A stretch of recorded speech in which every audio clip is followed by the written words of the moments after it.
down and turn to your right. Before signal breaker. This won't come out, Bob. Push the switch forward. A single light bulb is preventing a modern jetliner from landing. Screwing around with a 20-cent piece of light equipment on this plane. Struggling to fix a minor problem, a much more serious one develops. We're still at 2,000, right? Hey, what's happening here?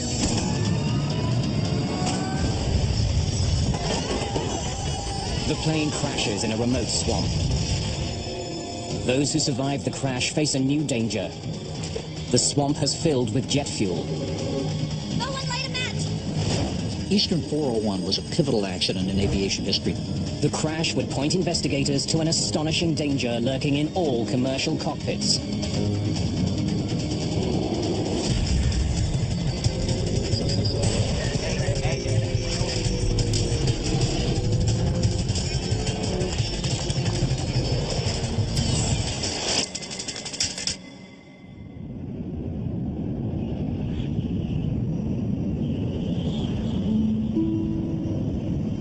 December 29th, 1972, the dawn of the jumbo jet era.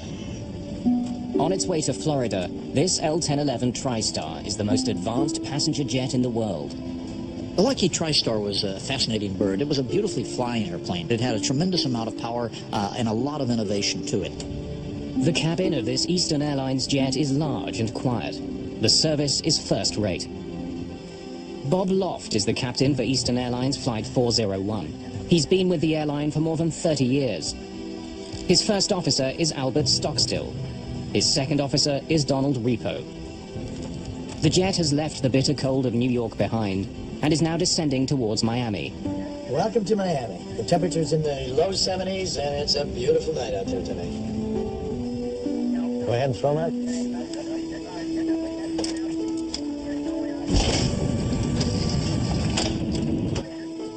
Angelo Donadeo is an off-duty Eastern Airlines maintenance expert. He's catching a ride back to Miami.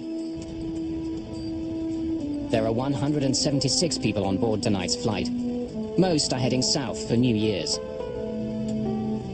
Ron and Lily Infantino have been married for only 20 days. They've just spent Christmas with his family. The seatbelt sign came on as normal. We're in a final approach. I look out the window there and I could see lights at the airport. Close to midnight, the plane begins its approach to Miami International Airport. Stockstill flies the plane, while Repo performs a landing checklist. Radar, up, off. Hydraulic panels checked. 35, 33. Gear down. The captain notices a problem. Bird, is that handling? No nose gear. The light showing that the nose gear is locked hasn't lit up. I'm gonna raise it back up. The gear might not be all the way down. Loft tries again. The sound of the landing gear echoes through the plane. It makes a pretty loud grinding noise. If you've flown very much, you're familiar with that sound. So they did that several times. The pilots did that several times. So we weren't alarmed. It's just one of those things that happens sometimes. And we just kind of looked at each other and said, great, we're going to be late getting home. Still no light. Loft isn't sure if his front landing gear is locked. If it isn't, landing could be disastrous. Tower, this is Eastern 401. Looks like we're gonna have to circle. We don't have a light on our nose gear yet. Eastern 401 Heavy, roger. Pull up, climb straight ahead to 2000. Go back to approach control, 128.6. You want me to test the lights or not? Yeah, check it. Flight engineer Repo performs a test nicknamed the Christmas tree. It lights up every warning light in the cockpit to see if the bulbs are working. The nose gear indicator light fails the test. The bulb is probably burnt out. But there's a slim chance of a double failure. Both the light bulb and the landing gear could be broken. Bob, could you just jiggle the light? But the troublesome bulb is out of the captain's reach. On the ground, air traffic control directs Flight 401 to climb to 2,000 feet and circle away from the airport until the problem is solved. You want me to fly, bro? What frequency did he want us on, Bert? 128.6. Yeah, I'll talk to him. It's right above that red one, isn't Yeah, I it? can't get at it from here. Yeah, I can't make a call out either. It's a moonless night. As the plane veers away from Miami, there's total darkness outside. All of a sudden, it turned pitch dark again. And that means we were going back out west, towards the Everglades. Co-pilot Stockstill is flying the plane, but Captain Loft needs his help to solve the problem. Put the autopilot on here.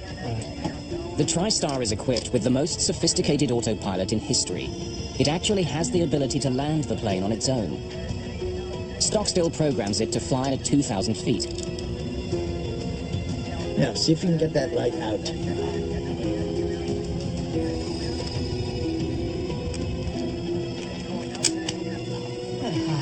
The light is finally removed.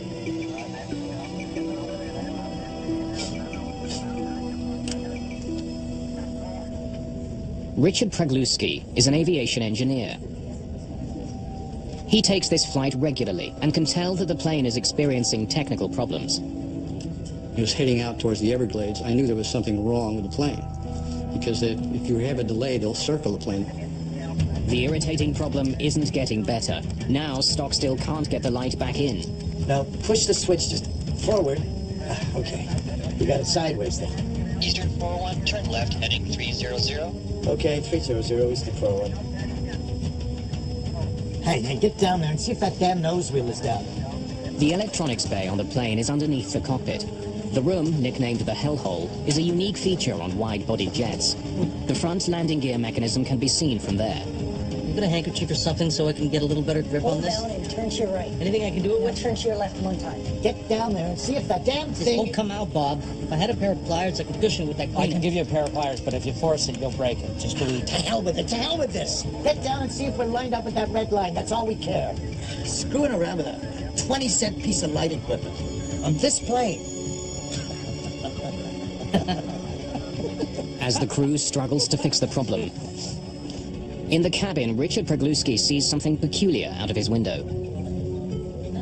I could see a tower to my right in the distance, and it looked like we were going into a glide path, which I found very strange.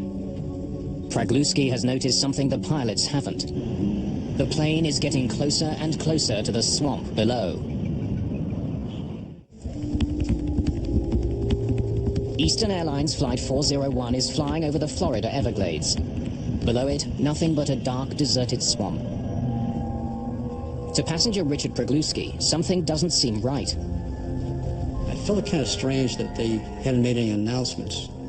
But again, he was still fairly high off the ground, and I figured they would come out and tell us that when they were going to make the landing. So I wasn't overly concerned. Put it in the wrong way, huh?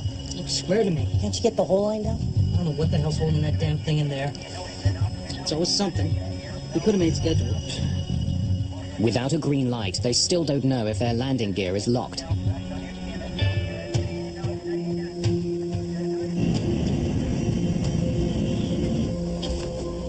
Flight engineer Don Repo is now in the belly of the plane. There's a viewing window in the hellhole which should let him see if the front wheels are locked in place. I don't see it down there. Huh? I don't see it. It's not lined up. I can't see it. It's pitch dark, and I throw the little light and get nothing. Wheel well lights on? Pardon? Wheel well lights. On? Captain Loft has forgotten to turn on lights outside the plane that illuminate the landing gear. Now try it.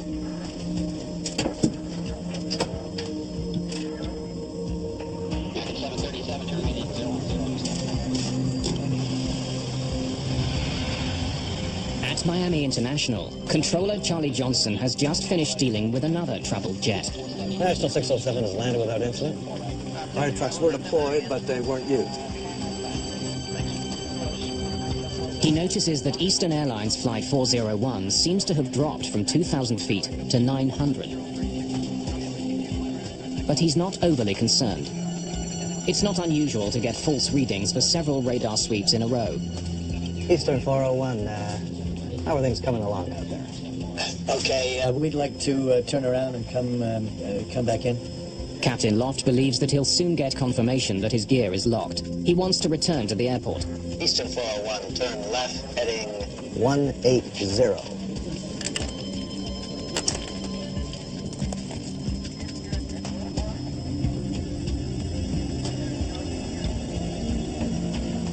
The plane is heading west, away from the airport. It will take several minutes to get lined up for the landing.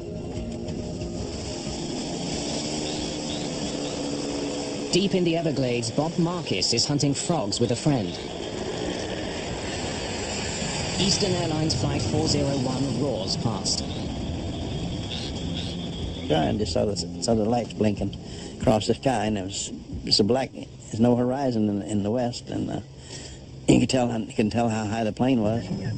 Suddenly, the pilots make an alarming observation. We did something to the altitude? What? We're still at 2,000, right? Hey, what's happening here?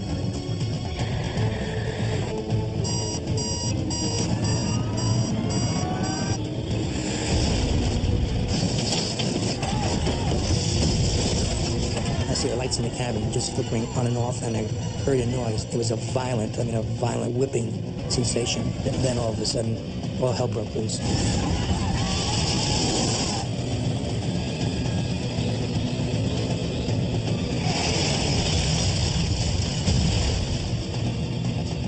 Charlie Johnson notices that Flight 401's altitude now reads as coastal, or sea level.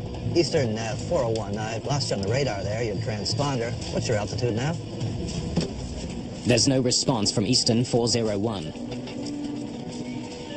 Another plane makes a disturbing report. Miami approach, this is National 611. We just saw a big flash, looked like it came out west. Don't know what it means, but wanted to let you know.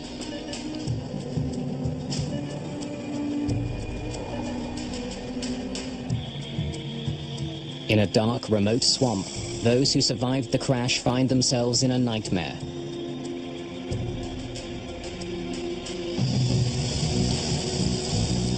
Bob Marcus races towards the site of the crash. Oh, I was going as fast as I could. It took me about 15 minutes, I think, to get to the crash site.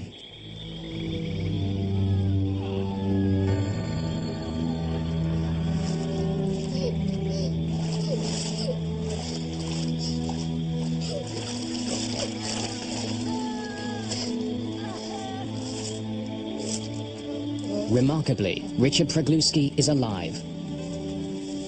I knew I was badly injured because I could see my clothes hanging from my body. I had almost no clothes on the upper half of the body, and I could see skin coming down my arms.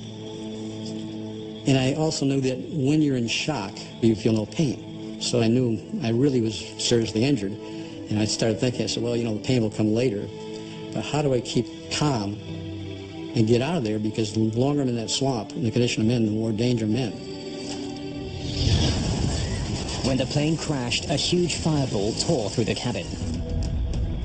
I remember that fire coming to my face. I remember the flash. I remember that I tried breathing, and I could not get my breath. Of course, the fire took all the oxygen out of the air. And that's the last thing I remember until I got up in the swamp itself. Ron Infantino was knocked out by the crash. He wakes up in the swamp. So I was thrown quite a bit, and I was away from Verizon and everybody else. Nobody was even near me. Lily.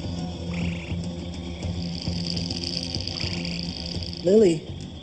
He's badly wounded. His new wife, Lily, was sitting next to him, but now she's nowhere to be seen.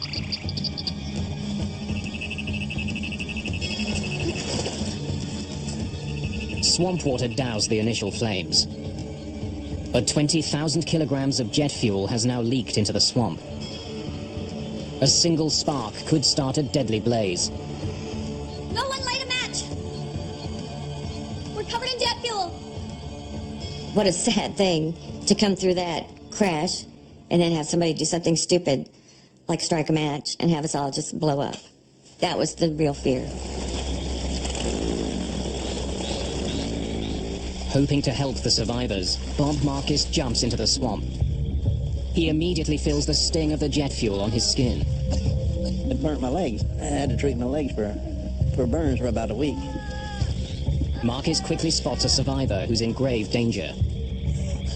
The badly wounded man is still strapped to his seat. He's on the verge of drowning.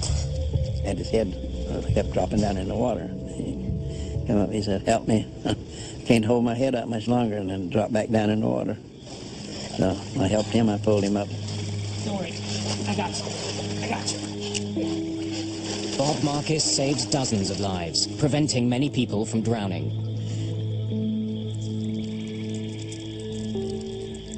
Isolated from the other survivors and unable to move, Ron Infantino now has a new reason to fear for his life. After a while, the alligators and the snakes, you could hear them in the weeds come by, and you could hear the croaking of the alligators as they started to come back to the natural habitat. And as far as I'm concerned, if a guy came up to me or a snake, I was dead meat because I couldn't defend myself at all. And then I heard Christmas caroling. Silent night, holy night, all is calm. To rally the survivors' spirits, Trudy Smith and others sing Christmas carols. We knew instinctively that we weren't going to get out of there in a hurry because nobody knew where we were. In the middle of the swamp, midnight. So what else are you going to do? And you got to picture us this, I mean, in the dark at night, or you hear us singing in the wilderness.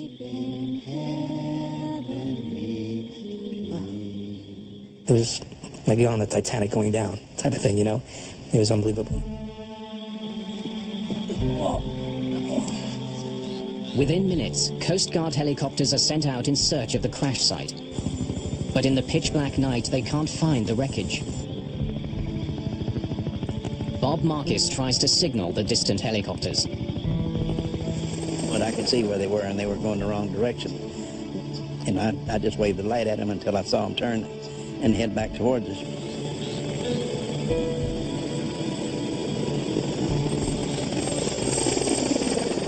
It seemed like we'd been in the swamps for a really long time when we heard a helicopter, and it was such a welcoming sound because that means somebody knows that you're there. Less than half an hour after the crash, the Coast Guard arrives.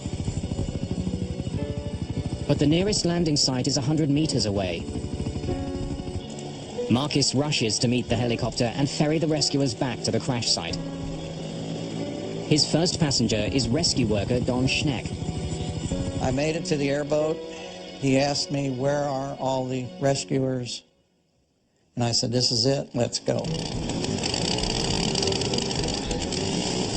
He took us out into the glades to a point where he said, this is as far as I want to go because I don't want to run anybody over. And he said, there are bodies out here all over the place.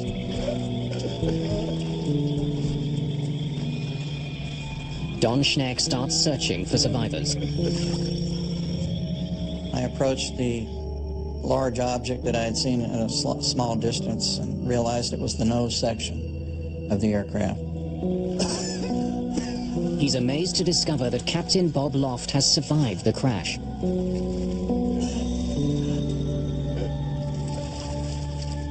He was in bad shape. He had lacerations, so I knew he had broken ribs. I could tell he was in shock, so I calmed him down, told him, I'm the only one here right now, but they're coming. Just hang in there. I'm going to die. He told me that, and I argued with him. Anything to keep anything going.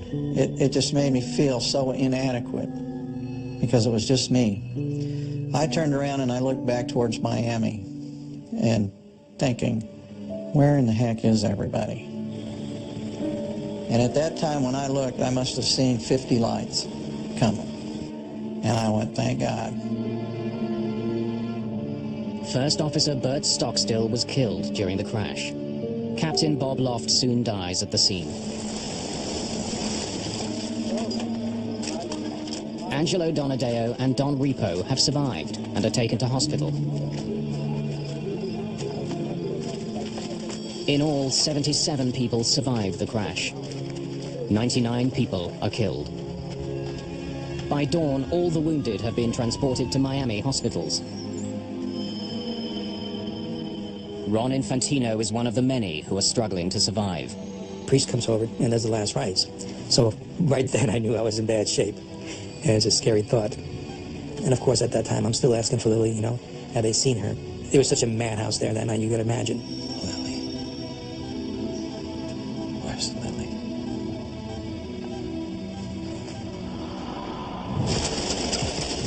The crash is headline news around the world. It's the first ever jumbo jet to crash, and it produces the largest number of deaths in US civil aviation history. There's tremendous pressure on investigators from the National Transportation Safety Board to find out what happened. It was an enormous puzzle because this was the newest, the most sophisticated, the best of the airliners. It apparently was in perfect working condition. So the NTSB perceived that this was going to be a very long investigation that involved multi-level potential problems.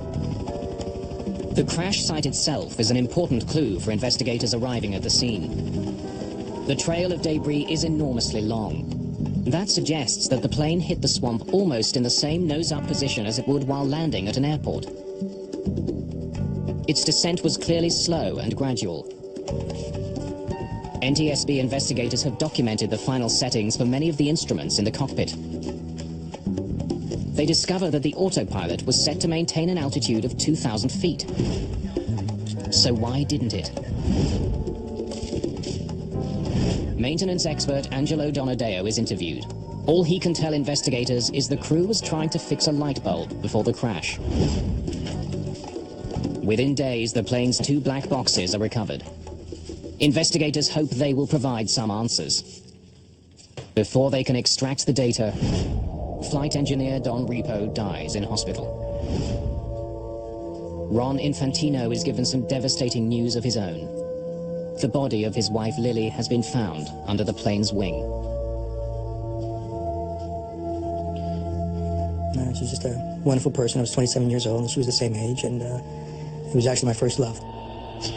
Infantino is haunted by the memory of switching seats with Lily just before the crash.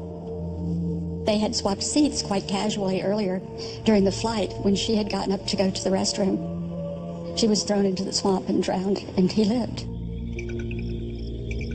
The swamp proves both a blessing and a curse for survivors.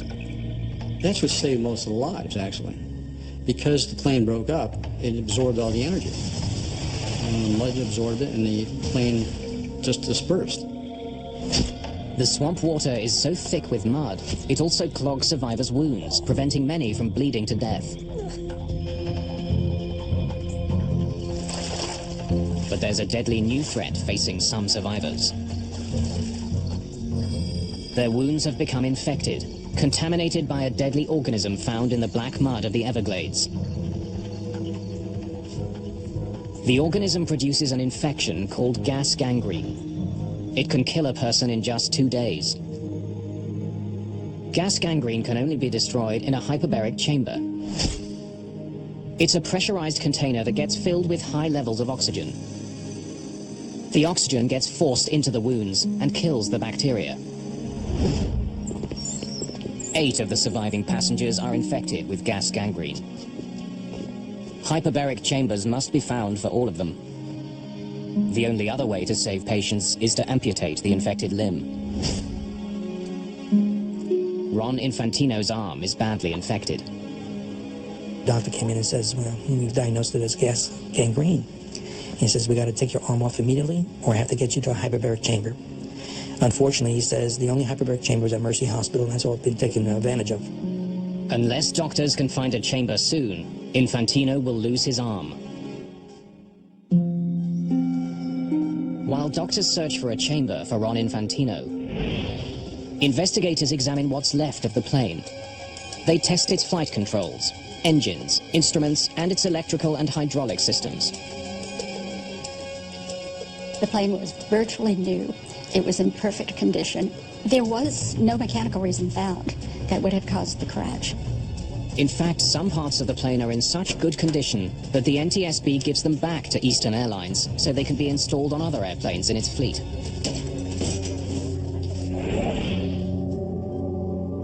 An unused hyperbaric chamber is finally found for Ron Infantino at a Navy base in Panama City.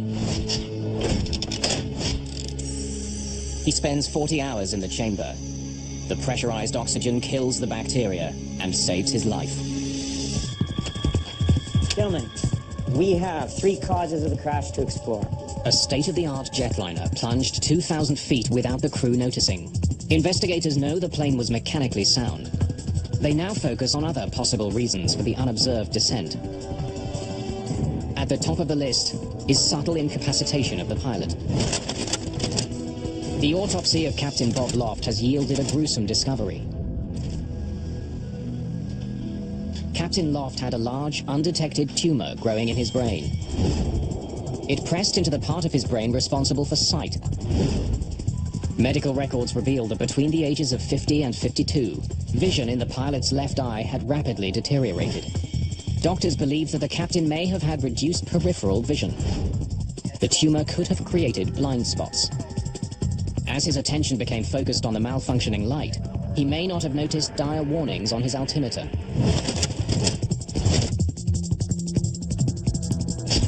Investigators consider a stunning possibility. An undetected medical ailment may have contributed to the world's first jumbo jet disaster. We're still at 2,000, right? Hey, what's happening here? Investigators learn what they can about Captain Bob Loft. They interview people who knew him and pore over his medical records. The investigators heard that Captain Loft, so far as his family and friends knew, had perfect vision. He was an expert marksman. He shot doves, particularly, which are a very small target. Loft's records show that he'd recently passed a medical in which he was issued corrective glasses for flying. But the evidence doesn't support the notion that his vision was dangerously impaired. He was 55 years old, and who gets to be 55 without wearing reading glasses? Not many.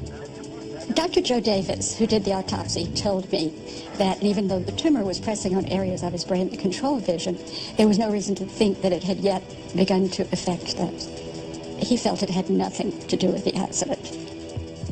Investigators still don't know why Flight 401 started descending in the first place. Put the autopilot on here. Right. Could the autopilot, which was supposed to keep the plane at 2,000 feet, have malfunctioned? The plane's computers survived the crash. They're removed and examined. 11 days after the crash, the autopilot computers are installed on another TriStar. It flies the same route as Flight 401. The autopilot holds that plane at 2,000 feet. So why hadn't it on the night of the accident? Investigators will need to explore other leads to find out. There's another question that dogs this investigation. Why didn't the Miami Tower alert the crew that their plane was dropping? The world's first three-dimensional radar had recently been installed there. It meant that controller Charlie Johnson knew the location, altitude, and speed of Flight 401.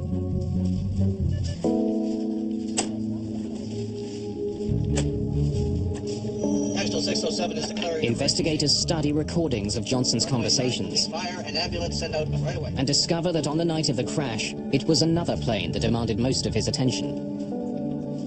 National Airlines Flight 607 was coming into land just ahead of Flight 401. That flight was having its own landing gear problems. Emergency runway 9 will need fire and ambulance sent out right away. As he focused on the emergency, Johnson handed Flight 401 over to another controller. But just as National 607 came in for its emergency landing, the other controller phoned Johnson and handed Flight 401 back to him. Eastern Heavy's coming back to you. Unsafe nose gear. At the time, Flight 401 was already over the swamp. Johnson had 5 other planes to monitor. He was also dealing with the aftermath of his emergency landing. National 607 has landed without incident. Trucks were... That's when he noticed that Flight 401's altitude had dropped to 900 feet. The way the radars work, still to a certain extent this happens, but back then it was even worse. Coast mode was a very well-known phenomenon. I mean, you might lose the target for 2 or 3 minutes in terms of the altitude reporting part of it, and it goes and gives you some weird altitude, and then boom, it's right back where it should be. But the controller didn't stop there, and this was really to his credit. Johnson decided to make contact with Flight 401. Eastern 401, how are things coming along? Okay, we'd like to turn around and come back in. Eastern 401, turn left, heading 180. After that brief exchange, Johnson assumed there was no problem. Eastern 401, how are things coming along? Okay. Investigators conclude that at that moment, Controller Johnson was the only one who could see that the plane was losing altitude. Why hadn't he passed that information along to the crew? US government regulations for air traffic controllers provide the answer. It simply wasn't part of a controller's job. At the time of the crash, the FAA required approach controllers to maintain a separation of the airplanes. It did not give them a duty to maintain the altitude of the airliner with regard to the ground. Now investigators try to determine how the plane's own warning system failed to alert pilots to their growing danger. The L1011 is equipped with an alarm that sounds if the plane goes 250 feet above or below the altitude selected by the pilots. As investigators replay the tape from the black box, they clearly hear that alarm sounding in the cockpit as the plane passed through 1,750 feet. Did you hear that? How did they miss it? Investigators closely examine the cockpit transcript to try to understand how the alarm was missed. Put it in the wrong way, huh? Swear to me. Investigators noticed that just before the alarm sounded in the cockpit, warning the crew that the plane is too low, both pilots were completely absorbed with the landing gear light. The conversation also tells investigators that the flight engineer was below in the hellhole. The warning chime came out of a speaker at his workstation. Investigators begin to realize that the two pilots were unable to hear a perfectly audible alarm because they were focused so entirely on solving another problem. That chime, which is clearly heard on the cockpit voice recorder, was not registering in the minds of all the men on that flight deck. Not because they weren't trying to pay attention, but because they were tunneled in on this one problem. That's what we do as humans. Investigators now focus on crew distraction as a likely cause of this accident. Several instruments would have displayed the decreasing altitude. The major question was, why were the pilots so preoccupied that they were not looking at the instrument panel? They had to look at the human beings. They had to look at the interaction. They had to look at why no one was paying attention to the airplane as it began to creep out at 2,000 feet. That was scary territory in 1972. Investigators interview a number of pilots and make a startling discovery. Pilots admitted that they placed a lot of trust in the modern new autopilots flying their planes. They may have become overly dependent on the technology. Put the autopilot on here. Right. Investigators suspect that the Eastern crew was so confident in their autopilot that they didn't monitor their instruments as closely as they should have. Now, see if you can get that light out. Once the autopilot was on, none of the pilots paid attention to actually flying the plane. Still got to find out why that plane went down. Investigators still haven't determined the most crucial piece of information. If the autopilot was working, why did the plane dive into the swamp? We did something to the altitude? What? The pilot's conversation clearly shows that they hadn't deliberately started descending. We're still at 2,000, right? Hey, what's happening here? So why did it happen? The answer comes in a dramatic form when the NTSB conducts a public hearing in Miami 2 months after the crash. Before the hearing, an Eastern Airlines pilot named Daniel Gellert wrote the chairman of the NTSB offering to testify on his own behalf. He had flown the TriStar L1011 and noticed some abnormalities. The world of airline piloting in 1972 was hostile to a pilot going around his chief pilot and his airline and raising his hand to the NTSB and saying, hey, wait a minute, I've had an experience too, because airlines were far more insular than they are today. Gellert tells the hearing that during a recent flight on a TriStar, he had accidentally dropped a map on the cockpit floor. As he bent down to pick it up, he nudged his control column. He noticed immediately that the plane's autopilot had been affected. The part of the autopilot controlling altitude had been turned off. The NTSB discovers that Gellert's experience is shared by others. In fact, 17 days after the accident, Eastern Airlines tacked a notice onto a company bulletin board and also mailed it to all of its TriStar pilots. The bulletin warned against accidentally bumping the control wheel. One of the things that we built into all the modern jetliners and airliners is simply a pressure switch. So if you need to take over right now, you don't want to be wasting time down here on the panel turning the autopilot off. You just grab it and the autopilot goes away. The flight data recorder tells investigators the precise moment that the plane's altitude started to drop. It was 11:37 and 8 seconds. By studying the voice recorder transcript, investigators can tell what was happening in the cockpit at that exact time. Hey, get down there and see if that damn nose wheel is down. By turning to speak to the flight engineer, investigators believe that Captain Loft bumped his control wheel. He did it with just enough pressure to disengage that part of the autopilot that had been controlling the plane's altitude.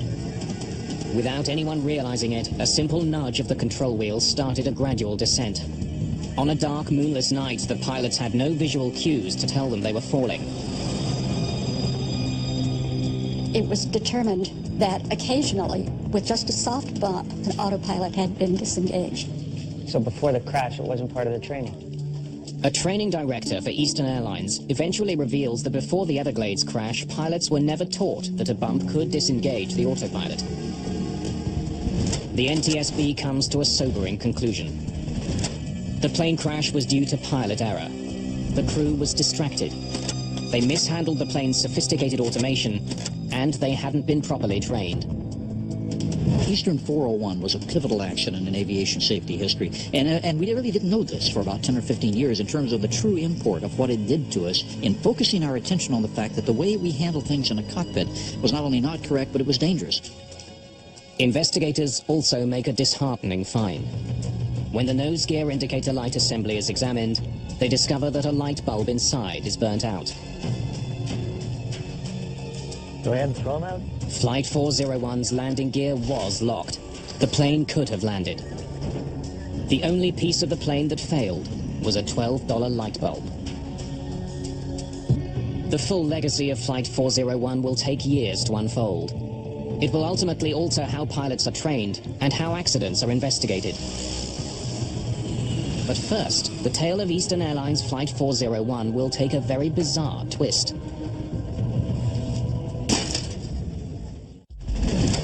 As far as the NTSB is concerned, the investigation into Eastern Airlines Flight 401 is over. Several recommendations were laid out to prevent similar accidents. Those include new regulations instructing air traffic controllers to warn pilots when they're getting too close to the ground. But 4 years later, it became clear there was a bigger lesson to be learned from Eastern Airlines Flight 401. In 1977, two 747s collided on a runway in Tenerife on the Canary Islands. It was the deadliest plane crash of all time. And we're now at takeoff. Okay, semi-takeoff, I will call it.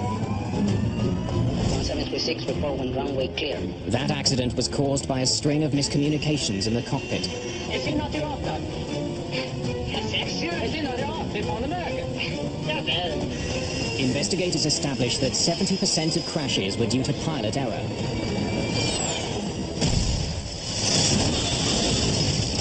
Both of these accidents, Tenerife and 401, what you see is crews dedicated to doing a good job, but not realizing that they're human, not realizing how many things can go wrong if you don't appreciate how human beings fail. By the late 1970s, NASA began to explore a new behavioral science designed to reduce pilot error. And pilots be on the lookout for any different behavior when we fire. It's called Crew Resource Management, or CRM.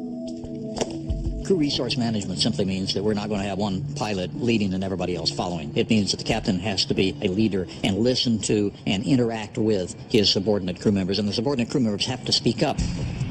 Decades later, Flight 401 is taught in aviation courses around the world as a textbook example of poor CRM. The problem was that we did not teach Bob Loft or Stockstill or any of these folks at the time that when something goes wrong, the commander's first responsibility is to maintain aircraft control and either do it himself or assign somebody. We're up to 2,000. You want me to fly, Bill? What frequency did he want us on, Bert? 128.6. I'll talk to him. On Flight 401, Captain Loft did not clarify who should be doing what. Instead, all three crew members worked on the same problem. Bob, could you just jiggle the light? It's gotta come out a little bit and then snap in. With the co-pilot flying, the captain commanding from the left seat, you already had cross purposes here. It's right above that red one, isn't it? Yeah, I can't get at it from here. and you had a light quadrant the captain couldn't quite reach, and the co-pilot could, but the co-pilot is flying the airplane. You've just set them up for a major problem. And guess what? Systemically, we never taught them what to do. Today, CRM also trains flight crews not to be intimidated by one crew member's mood. You got a handkerchief or something so I can get a little better grip on this? Anything I can do it with? Get down there and see if that damn This thing... won't come out, Bob. So if the leader is having a problem, in this case with a light bulb, Okay, you got it sideways there. and he's really irritated at it, and the co-pilot has now made the problem worse. Co-pilot's not going to be happy with himself over that. I don't know what the hell's holding that damn thing in there. Don Repo is not going to be happy that he got downstairs to try to solve the problem, and he couldn't see anything, and he's got to come up and report that. I don't see it. They're all tense. It's not lined up. I can't see it. And when you get a crew like that tense, it's not to turn around to the captain and say you shouldn't have done that. But this is part of the evolution of what air safety has now learned and been able to teach so many other industries. The enduring legacy of Flight 401 is the delegation of specific tasks in the cockpit. The result is fewer crashes. There was also much more bizarre fallout from this crash. For a while, it seemed that the crew of Flight 401 was haunting other Eastern Airlines flights. For some time after the crash, flight crews and passengers report seeing lifelike apparitions of Flight 401's crew.